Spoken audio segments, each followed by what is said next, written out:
Please idan wannan shine zuwanka na farko zuwa wannan tasha tamu mai albarka ka danna mana subscribe haɗi da ƙararrawar sanarwa domin mu dinga sanar da kai da zarar mun ɗora muhimman abubuwa. Mun gode.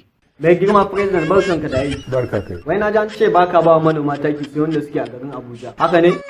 Manomi ne ko Abuja yake ko a ƙasa yake. Ba wai iya mata ba har maza ma suna buƙatar jari. Ba a bada kuɗin. Haba Mr. President a taimaka musu.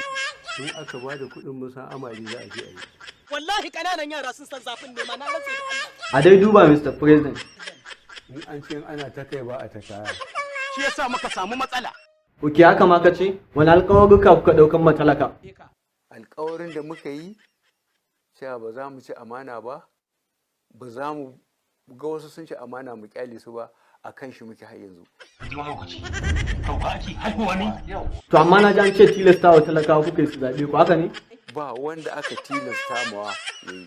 Ashe kai munafikin Allah ta'ala ne kai baka jin kunya. Ina so zan dinga sa ka a comedy na yanzu ka gaya mana su waye ɓarayin gwamnati a ƙasar nan. Da ministoci da kuma ma'aikatansu. Inna lillahi wa inna ilaihi raji'un. To yanzu talakawa suna karɓar joko shi yasa suke so a sasanta. In suna so a sasunta sai a sasunta. In ba su so a sasunta kuma bismillah. Idan sun yi tawaye fa yaushe komai da komai zai tsakuwa. Wataƙila nan da shekara 30 kana Najeriya.